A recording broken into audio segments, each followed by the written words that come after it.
coming soon. Another Family production.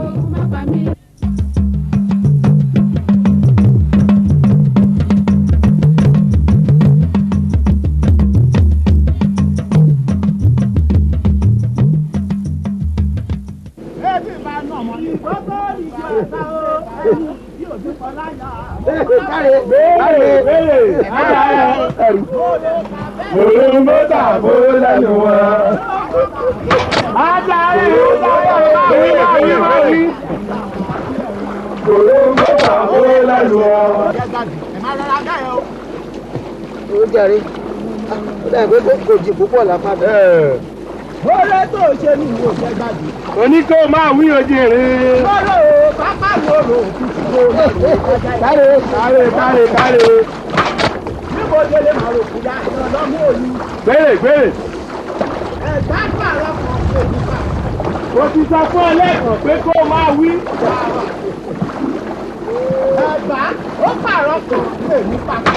Ogun má pa mí o, ogun má pa mí. Ogun má pa mí o, ogun má pa mí. Ogun dá mi pẹ̀lú ẹ̀gbá màlè lálejò. Ogun má pa mí.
Legends prevails and African women warriors take center stage, fighting hard and loving hard. Highly trained in the art of warfare, African Vogue and Even Ezra Studios brings to you an exciting epic movie, The Amazons of Africa. Legendary female warriors of an African kingdom, the Amazons, mighty women of valor, fearless in battle and fierce in confrontation. This is an adventure story exhibiting the prowess of the mighty Amazons who lust for battle and thirst for war. Watch out for the new epic movie from Even Ezra Studios, The Amazons of Africa, coming soon. Another Family production.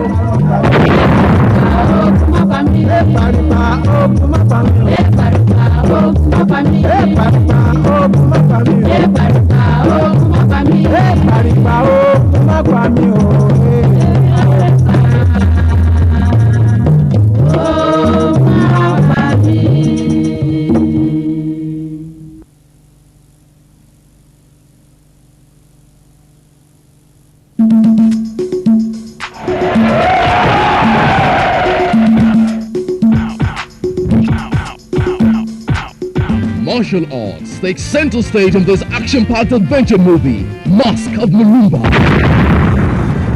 To usher in the new millennium, this is a story of the search for an antique solid gold mask in custody of the Marumba people, located in the heart of the African jungle.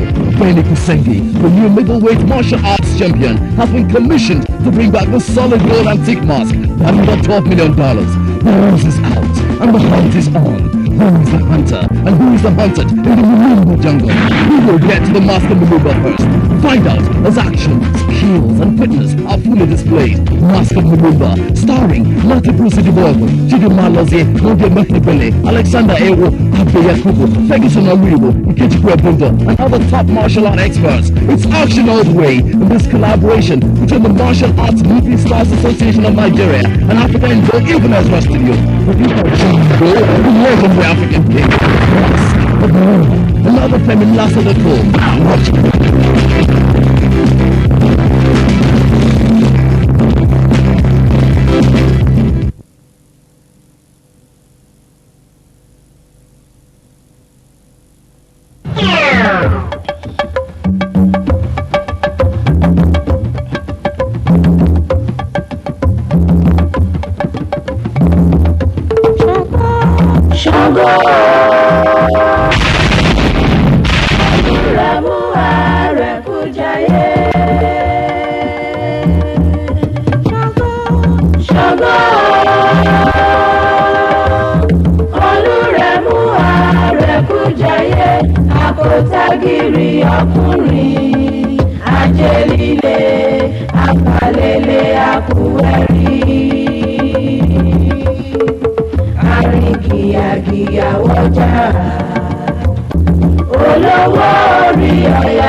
Long time ago, around 15th century, the old Oyo Empire of the Yorubas was faced with crises and wars.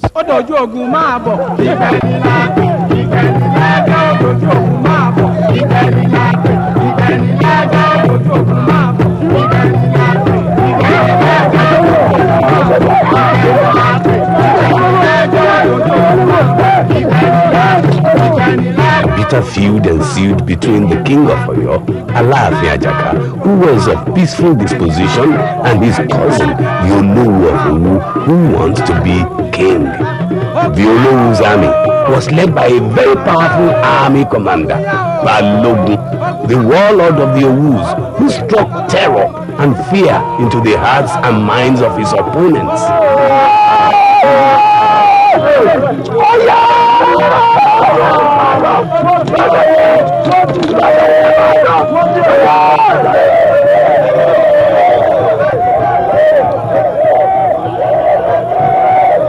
Oyo's warriors were led by two powerful war generals, Eli, the strong medicine man, and Owode, the archer. But on this day, Alaafin Ajaka's army was soundly defeated and were in retreat back to Oyo.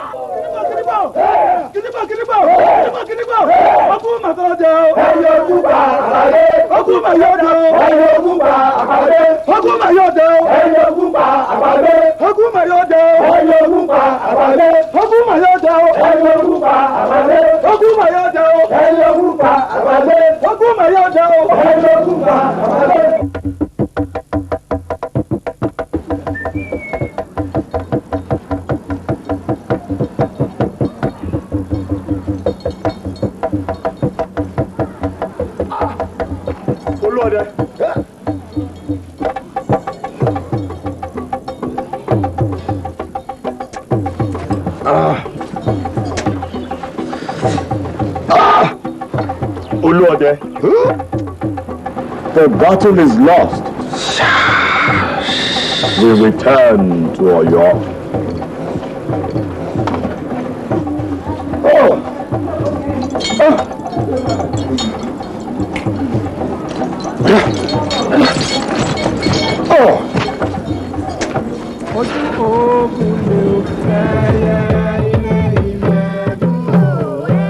Aláàfin Àjàká ojú ogun lè o.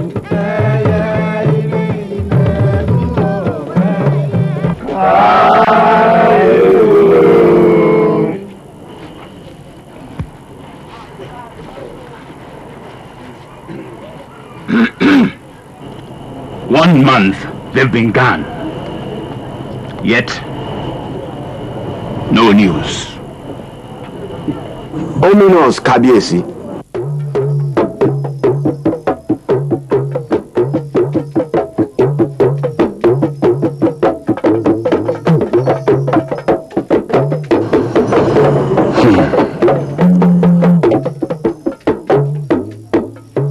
Listen to that drum message.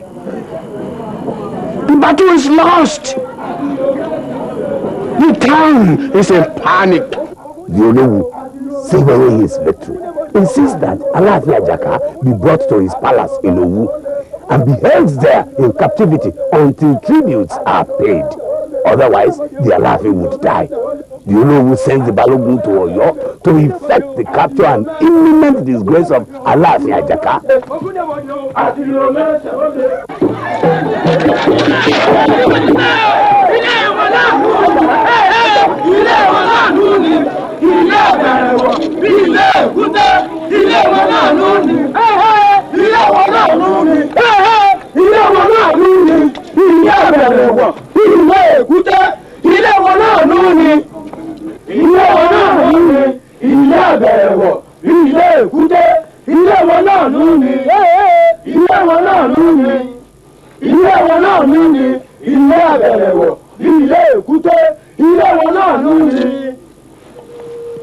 We are sent by the Olowu to bring Alaafin Ajaka to Owu, dead or alive.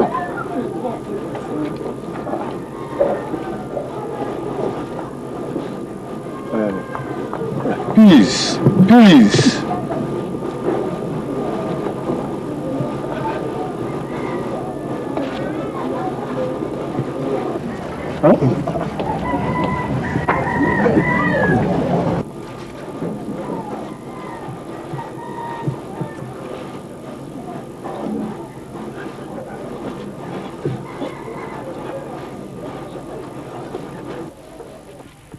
Your warriors attacked us To prevent you from entering Oyo? Yes. Now, we do not know why the Olowu is now seeking the head of our king. What? Neither do we. Our orders were to bring Alaafin Ajaka to Owu alive, if possible. Otherwise, Very well. What is it?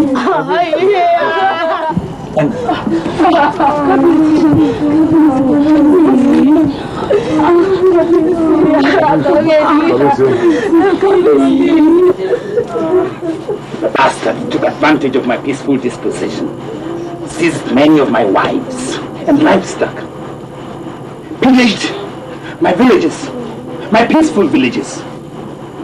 He is a hothead. He may attack my town and kill innocent people. That I do not want. Basharun shall take charge of the town in my absence. Abaki and Samu, they will come with you. Very well. Where is my Ellery? Where is my Olwade? Where are they? You come, or we force you.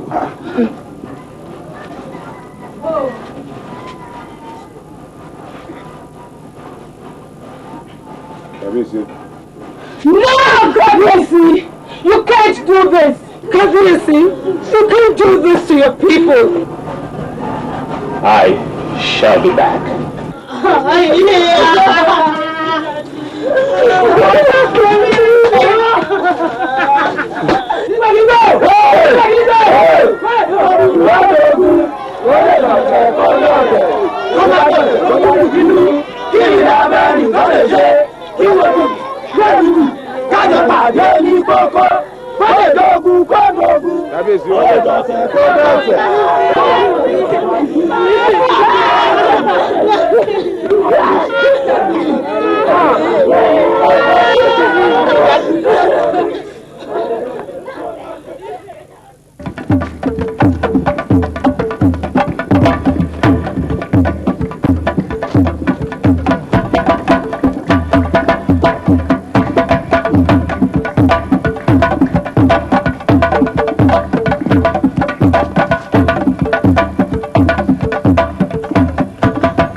I cannot spare a king who failed to accept my supremacy over his kingdom.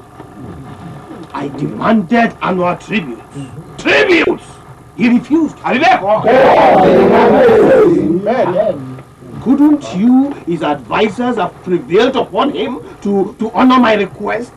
I mean, An elephant's poo is a maroon at home. yes. Kabiyesi in Oyo do not and cannot accept your supremacy over our fast expanding kingdom. Yes. Ajaka is a weakling who would easily allow the Fulani from the north make inroad into Yoruba country through his fast expanding kingdom. It is either he becomes subservient to me and I teach him how to rule, or he vacates the throne. Otherwise, he dies in 2 weeks during New Yam Festival. Go! I have some other things to attend to.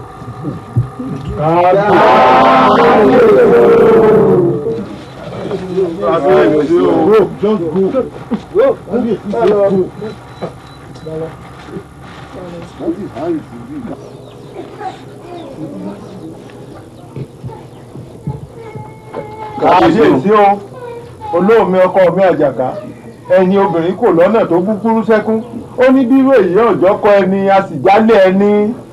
He wants the tiger to become the dog's treasurer. Can you imagine that, Kabisi? Èèwọ̀. Káwa múru ẹkùn ká fi lájà lọ́wọ́. Never. Whatever happens in Oyo is in vogue everywhere. Yes. No true Oyoban can be subservient to anyone. Never. We shall go back to Oyo and consult the oracle as to the next line of action to take. But we still believe there is wisdom in negotiation. There is, Kabisi. Kabisi, the Oyo High Chiefs, known as the Oyomesi, after consulting Ifa, the oracle, are directed to seek the help of Alaafin Ajaka's younger brother, SANGO, Prince of Oyo, as well as Nupe. At the time, Prince SANGO was living amongst the Takpa of Nupe land.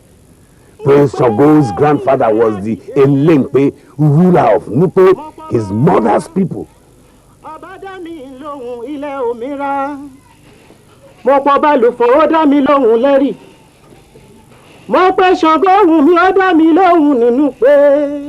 Now, Prince SANGO was a warrior, master of illusion, a magician. He had inherited some of his powers from his father, the powerful Oronmiyan, the youngest of the grandchildren of Oduduwa, father of the Yorubas.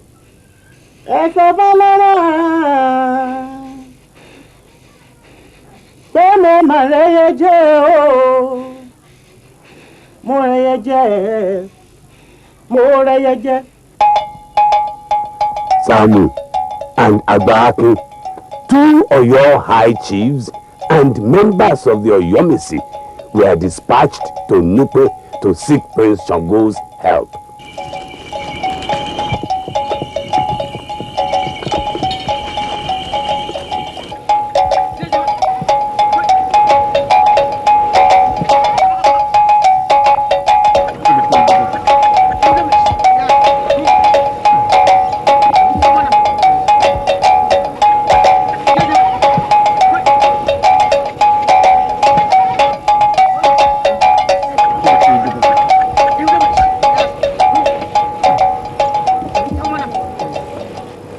The town seems to have changed since the last time I came visiting.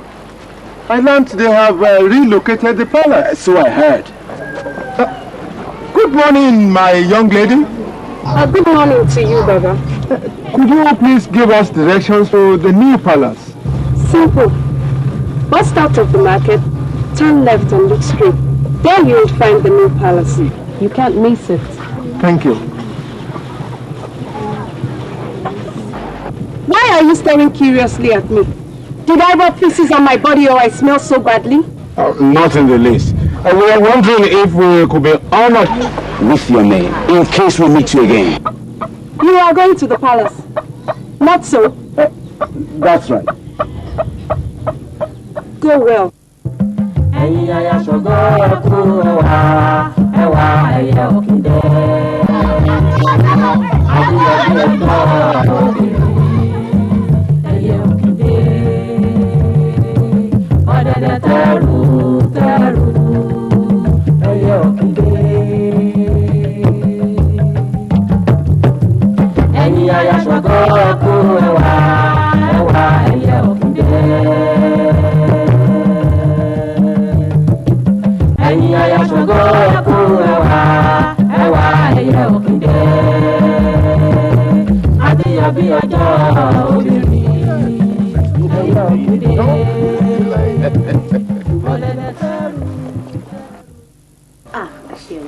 What a terrible thing to happen to our husband's senior brother. Alaafin Ajaka and Olowu grew from the same tree. Why can't they be brothers at peace? A very good day to the beautiful ones bestowed on Shango. You are welcome to Nupeland. Thank you, Oba. Thank you, Osun. We hope you are not too tired from your long trek. Not too tired, Oba. How fares Kabiesi and our son, your husband? Yes. Elegua feels well. And Shango is busy in the palace courtyard with his servants. How about the children? They are all inside the palace. And we heard about the terrible thing that happened to Shango's senior brother. We are laughing at Ajaka. It pained us greatly. That's why we have come to seek audience with Shango. Yes. Osun, go and announce them to Shango. You may sit down, please. Thank you. The town has changed dramatically. We met a pretty woman who gave us directions along the way. She seems a strange lady, I must say. A lot of strange people frequent this town. Eku Joko, Baba. Shango says I should take you to the king. He will join you this season.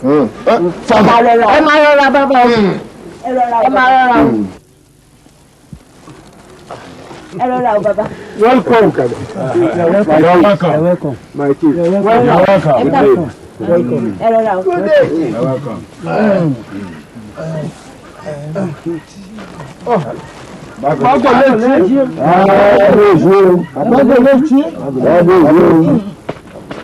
Rise and sit down. It was sad, wasn't it? Very sad. The Olowu threatens to sacrifice Alaafin Ajaka to the god of harvest. Can you imagine it? No matter how mad the dog, he still respects his owner. He dare not kill him. Yes. You should have sent for me to deal ruthlessly with that hothead bastard. He turned a deaf ear to our pleadings for the release of your senior brother. So we consulted the oracle, and the oracle says it is your task, Shango. Where was Iliri? Where was Oluwade when all that happened? The masquerade dances well, Shango. Its voluminous costumes blurs its fine movement. Yes. Oluwade and Iliri warriors showed courage. But we warriors were too many for our army. Too many. Excuse me. Prince Shango goes to consult Ifa, the oracle, on how best he can rescue his brother, Alaafin Ajaka, held in captivity at the Olowu's palace in Owu.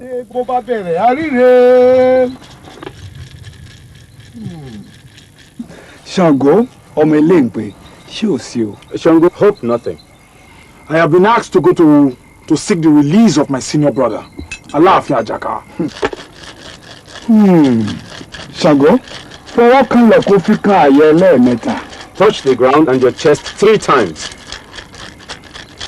It is the water bailer that wrecks the home of the fish. It is the one who clears the savannah that wrecks the home of the bushfowl.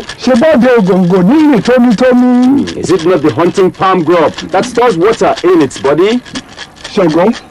Aláàfin Àjàká will live. You have to hurry and go to Owu.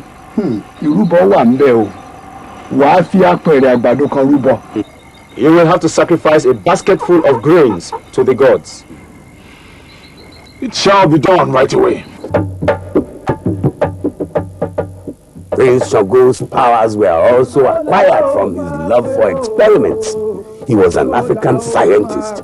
Prince Shango had obtained the knowledge of how to produce fireballs from the thunder cloud known as Edwara. This is not wisdom, but supernatural power. Watch it.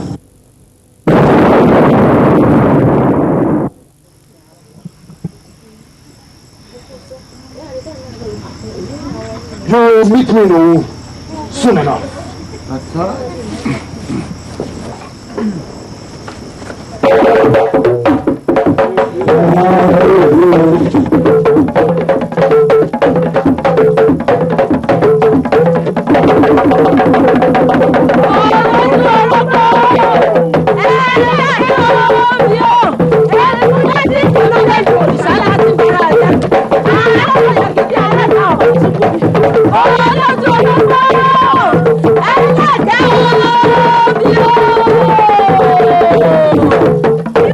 Prince Shango embarks on his journey to Owu to seek the release of his senior brother, Aláàfin Àjàká. His journey takes just a matter of seconds with the use of kanoko, a special power that shortens journeys.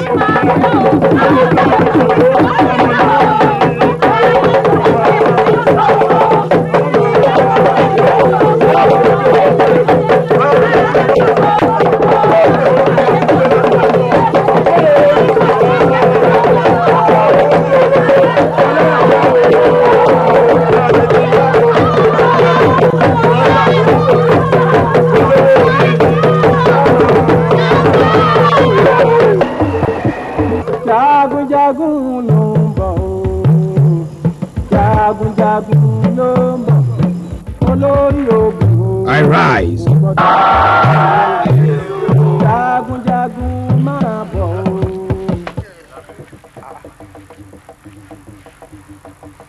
Kábíyèsí. Long may you reign. Ducks always bring up the rear of their ducklings. May your subjects never desist from following you. The rooster always leads our chicks. May you always lead your subjects to the path of reasoning. Rise. Don't tell me you've come to plead your brother's release. I gave a condition, but he still remains stubborn. Is he alive and well? Very much. Perhaps, if you persuade him to accept my supremacy over his kingdom and his people, he may regain his freedom. To no person, no matter how powerful, should the Aláàfin sell his soul.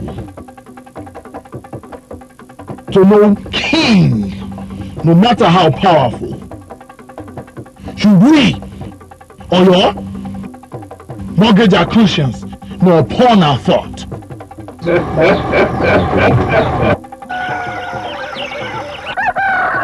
A fowl who attempts to put out a fire that burned a tortoise will only add to the growth of that fire when his feather catches it.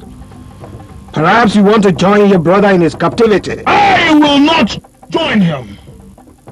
And you must accept the word of my mouth as the animals do respect the lion.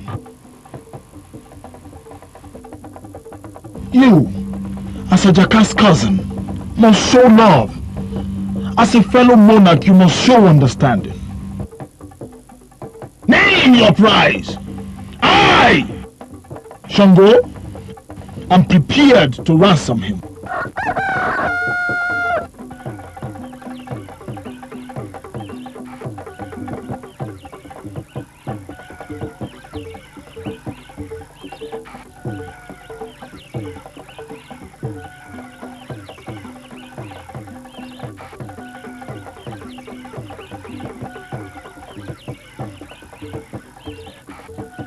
Very well, then. For some years now, he refused to pay tribute to me. New Yam Festival is a few days away. Before then, I want in my palace 50 heads of yams, 2 calabash kegs of red palm oil, 2 horses, and a he-goat, failing which he died. What is her? I said, what is her? Kabiyesi, you are asking for the impossible. Impossible! Young man, you have overstayed your welcome. Good day. Don't be angry with me, Kabiyesi. Well, a man who has no meat in his stew pot needs not pepper his yam. All that you requested for, I already brought with me. Very well.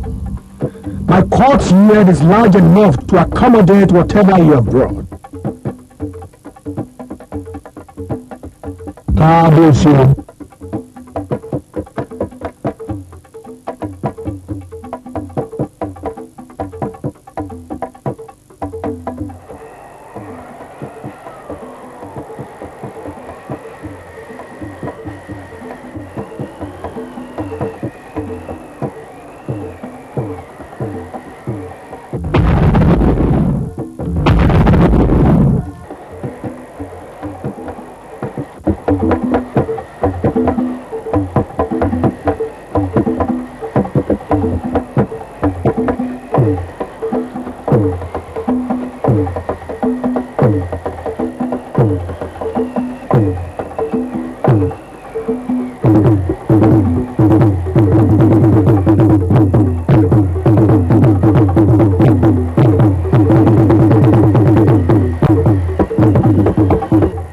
Follow me.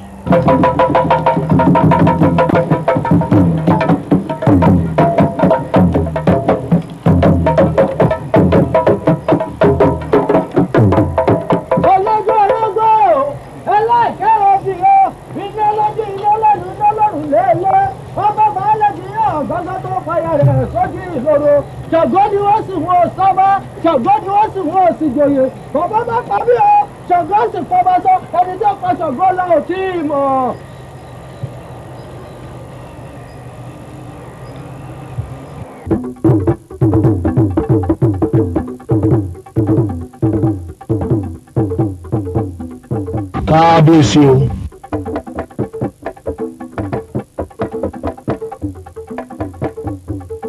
We are ready.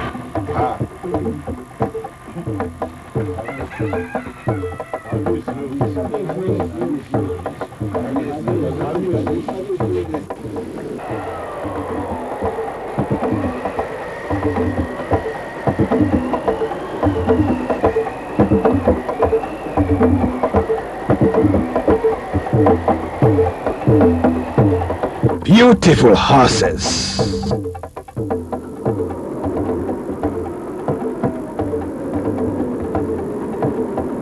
Where were your people who brought them? They must be entertained. They returned as the king. Kabiyesi. Not good enough.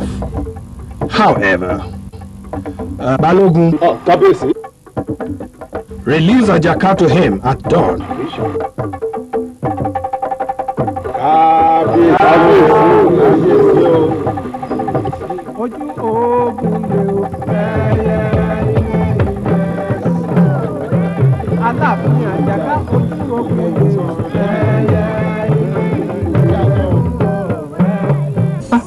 Ṣàngó.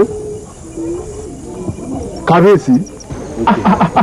Àgbákí. Kábíyèsí. Bí ìwé òrùlé. Kábíyèsí o. Ní ìṣàmù. Kábíyèsí o. Àdàbà ilẹ̀. Kábíyèsí. I thank you. I thank you. And you must thank Shango for me. I need no credit, Kabiyesi.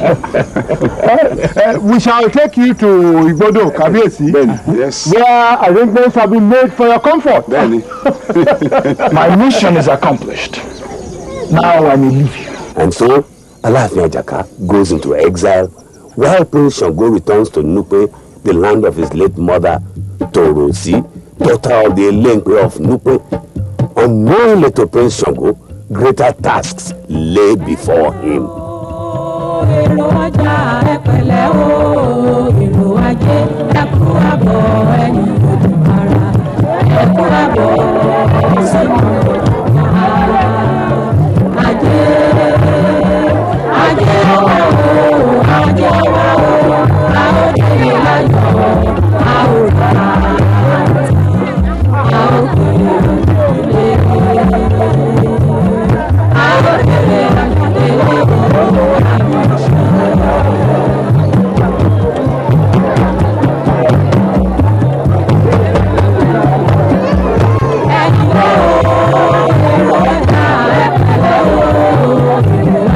On his return from rescuing exiled Alaafin Ajaka, his senior brother, from the Olowu of Owu's clutches, Prince Shango goes to the market.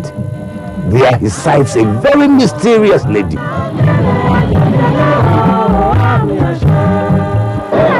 Excuse me, young lady.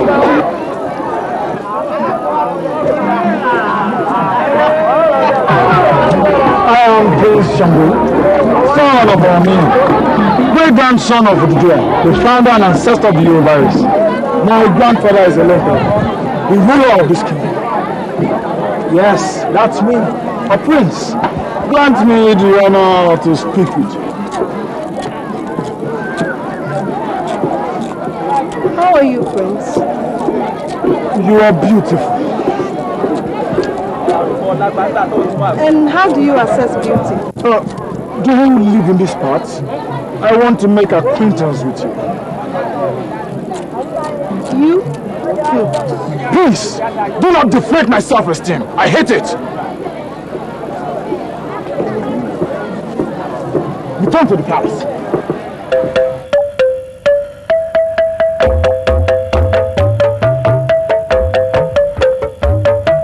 Prince Shango follows the mysterious lady from the market to her place of abode in the forest.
iwájú ọpọ́n gbọ́ ẹ̀yìn ọpọ́n gbọ́ olóhùn lọ́tún ọlọ́kànràn ló sì àárín ọpọ́n nìta ọ̀hún bó bá ti rí ní owí mọ́ fi bí péré mọ́ fòlòlò fọ́hùn wà ló géré ta.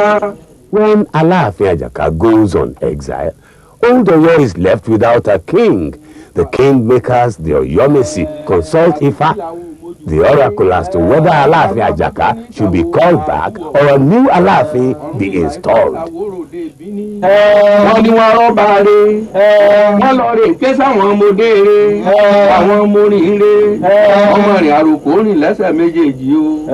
Ìjàká kó wọn rọ̀ ọ́lẹ̀ tán, ọmọ wọlé dé gẹ́gẹ́ bí ọmọ olóhùn. Èrìgì àlọ́ fábáwá túnlẹ̀ yìí ṣe. Fábáwá túnlẹ̀ yìí ṣe.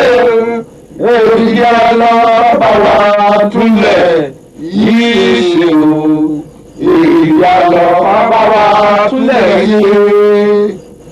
My chiefs, Ifa says that the only one to become our new king is not living very close to Oyo. He's living far away. Who it is, I cannot tell. Which of the princes dwell outside of this kingdom? I can only think of Prince Shango. Yes. Ask the oracle if he is the right one. You have them, Ifa. Ifa, you have them. Open my eyes and let me see the positive side of things. Ọ̀yẹ̀hìn fún adé afọlọ́yẹ gèlè ọmọ oríire retí rubí ọ̀sẹ̀ òfúlẹ̀fúlẹ̀ orí olóyè ń ru òfúlẹ̀fúlẹ̀. Ifa says it is Shango. Confirmed? Ifa, do you confirm Shango be put in place of Àjàká, who is now in exile?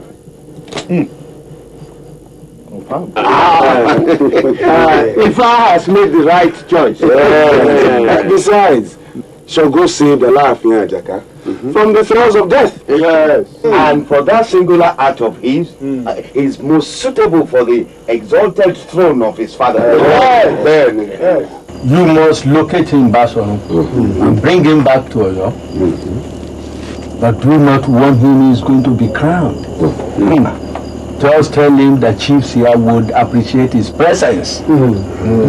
Ìfàgbà yìí tá a ṣe àríyá, ìfàgbà yòógbàjò àríyá. Ìfàgbà yìí tá a ṣe àríyá, ìfàgbà yòógbàjò àríyá. Àríyá sọ̀rọ̀ bẹ́ẹ̀ àríyá, àríyá sọ̀rọ̀ bẹ́ẹ̀ àríyá, àríyá gbà yòógbàjò.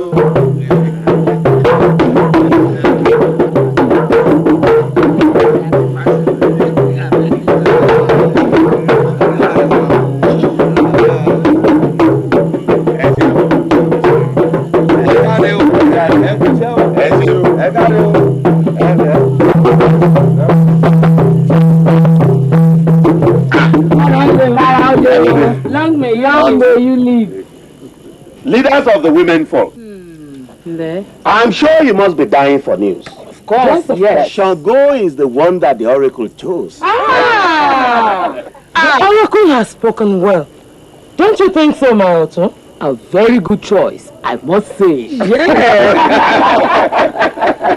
Èmi la ò ní yọ̀ sí láti fẹ́ rí bẹ́ẹ̀ náà lọ rí. Èmi la ò ní yọ̀ sí. Èmi la ò ní yọ̀ sí. Láti fẹ́ rí bẹ́ẹ̀ náà lọ rí. Èmi la ò ní yọ̀ sí. Èmi la ò ní yọ̀ sí. Láti fẹ́ rí bẹ́ẹ̀ náà lọ rí. We like you are here to elect a new king. Yes, a very good choice too. Shango will be a new king. With Aláàfin Àjàká still alive and well, even in exile. Àjàká has failed us.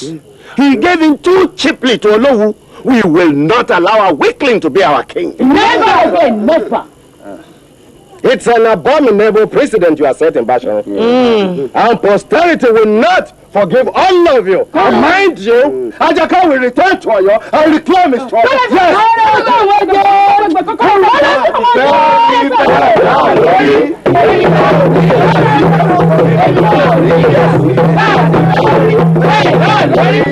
You've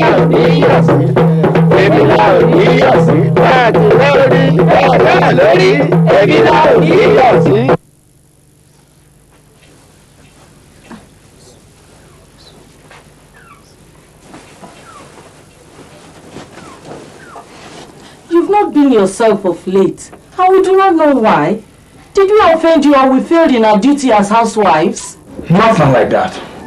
But there's a time for merriment and another sober reflection. Sober reflection on what? Ruler of our existence. I have somewhere to go now. Maybe when I come back, I'll have good news for you.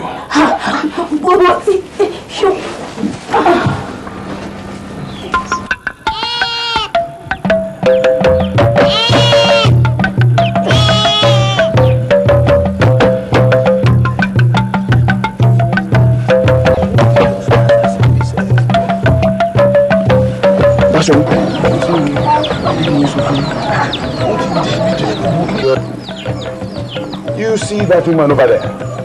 Yes. That's the strange young lady I spoke to you about. Isn't she pretty? You'd like to take her for a wife? Already I have more than I can cope with.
Retract that curse, I said.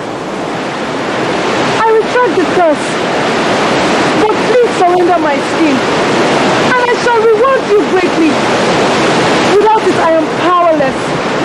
Without it, I am open, vulnerable. Accept the words of my mouth and put on your dress. Put on your dress. That's it in your sack. Surrender it and I promise you as many animals as you may wish to have in life. Please, Shango. Put on your dress. Put it on, I command you.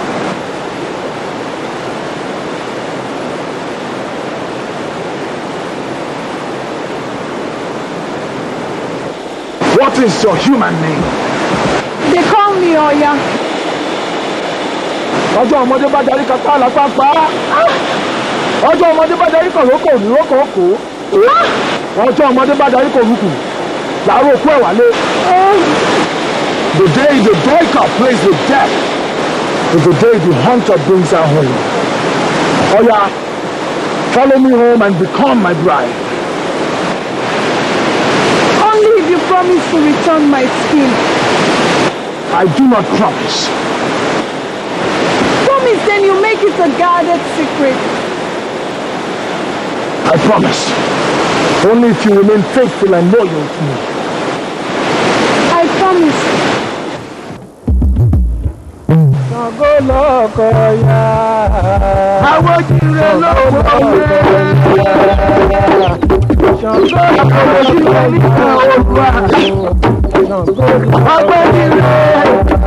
Oya becomes Shango's third wife, and he introduces her to Oba and Oshun, his two senior wives who are pounding yam. Greet them. This is my new bride. Treat her with love and respect, and you will not incur my wrath. Someone ambassador came from Oyo. The kingmakers will appreciate your urgent attention. They left? After waiting for hours. You did not tell us your whereabouts, did you? I go to Oyo. Right. You are welcome. What are you called? Oh yeah. Haven't I seen you before? Probably. Come. No wonder he's been moody lately. He's not sick. Has she no home? No family? Or when was the bride price paid without her knowledge? Good question.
Odọba lónìí o, ó wà pẹ̀lú rẹ̀ ó yẹ o.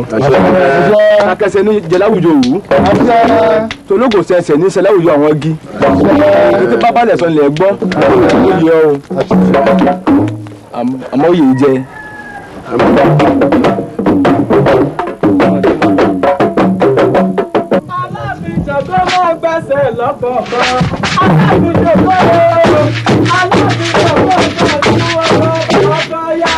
On the recommendation of Ifa the Oracle, Prince Shango is installed on the exalted throne of his forefathers as the fourth Alaafin of Oyo.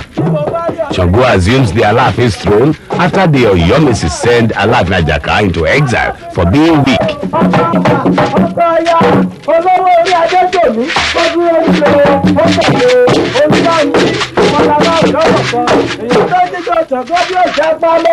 Àbùkù Ṣàngó kọ́, àbùkù àlàfo ni.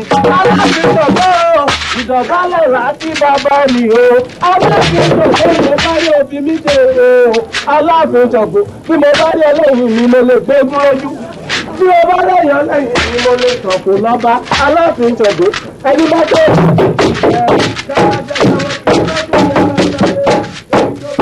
Rójú jẹgbẹ́ obì, àjẹ́kì rójú jẹgbẹ́ orógbó, ọmọdé kékeré wo rójú jẹgbẹ́ ewé afọ́gbòrò ọ̀tá rẹ̀ ò ní rójú ṣayé, bẹ́ẹ̀ yàn bá gbé o má ṣe tí ó bá fún un.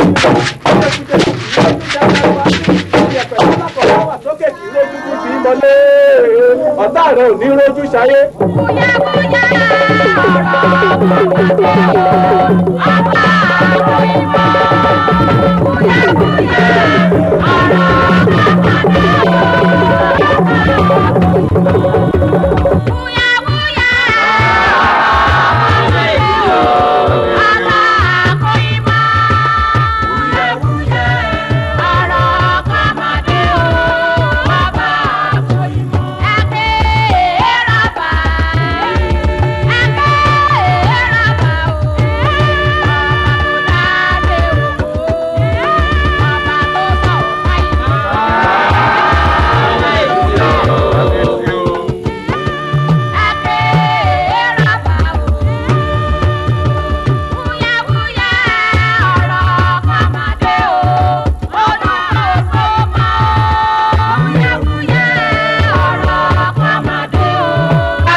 Aláàfin Ṣàngó, ikú bàbá yèyé, aláṣẹ èkejì òrìṣà, death the father, death the mother, commander, second to the gods. May you reign long. Ashe. May those who wish your quick end never know peace. Ashe. All the women are solidly behind you. Bẹ́ẹ̀ni. Kábíyèsí o, kábíyèsí o, kábíyèsí o.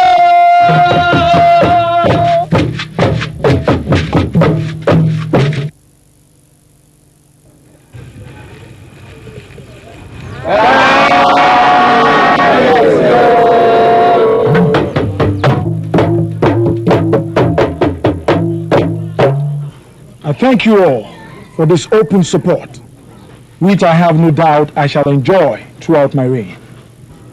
Since the tiger is never taught how to walk, I am not unaware of the needs of this kingdom, which is peace and tranquility.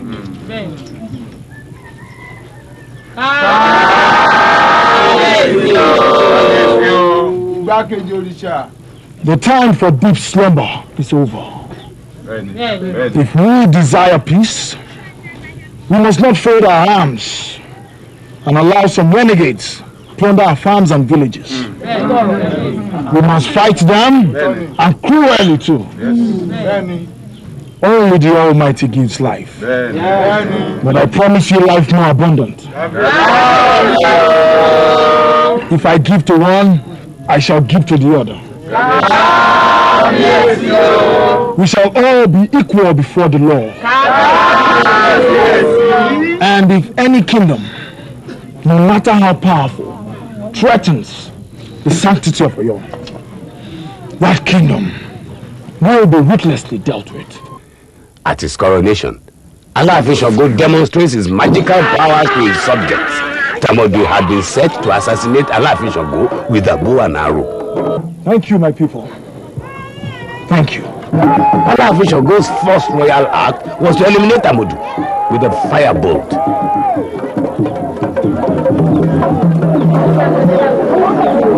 The Olowu, feeling slighted for not being invited to Aláàfin Ṣàngó's coronation, calls for Aláàfin Ṣàngó's apology in form of tribute. Did I hear you right? Ṣàngó became king without my consent? He is firmly on his throne, Kabisi. He did not think it wise to invite me to his coronation.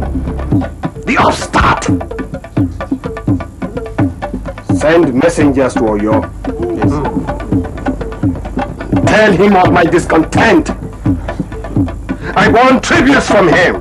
Otherwise, I shall extend my territory as far as his palace and take over his wives and children as I did to his predecessor.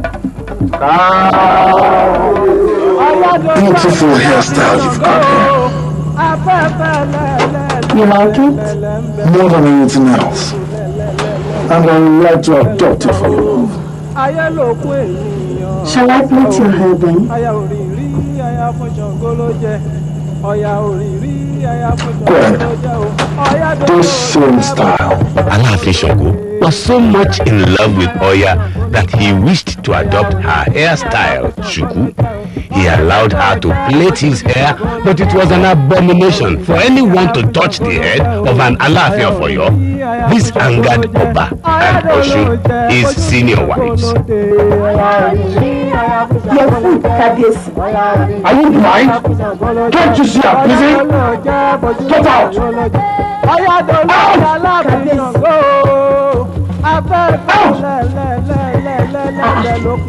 Did Kabiyesi not eat his food? Also, you want to bury. He ordered me out with the food, don't you? Yale, you need to see what Oya was doing to his head. Eh? She was touching Kabiyesi's head. Come on. Abomination. What's more touching? Plenty.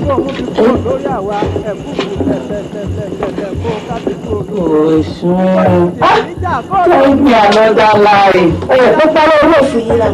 It is the truth.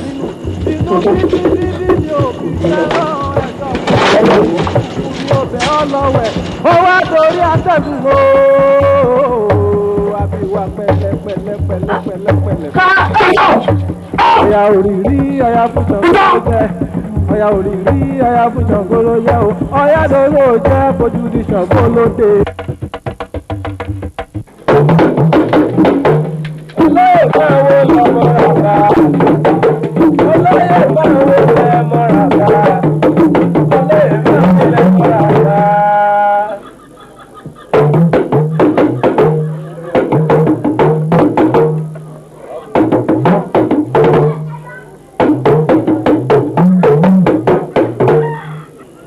I have 2 foreign visitors. Barbecue. 2 messengers from Owu. Tell Eliri and Oluwade to attend to them. They are with them already, Kabisi. I shall join them soon enough.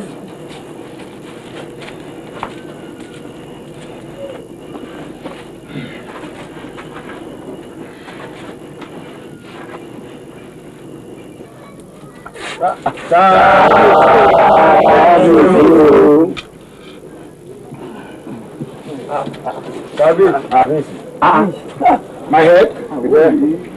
From now on, my new look. Oil's craft. Now, people from Owu, what brings you to my domain? Kabiyesi, the Olowu expresses discontent at your coronation without his consent. Who does he think he is? That I must seek his permission to be king. He expects tributes from you. Otherwise, what happened to your predecessor will be your lot. It is still fresh in our memory. How he disgraced my predecessor. Yes. Or does he think the Pharaoh will forgive him who deprived our tale during the wet season? Tell him that I am not his subject. Neither is anyone in my kingdom. You mean I should take that back? Oh no! Take that back. Oh no! Oh no! You can have 10 or more heads for every Oyo citizen killed or maimed in battle. Yes. Go.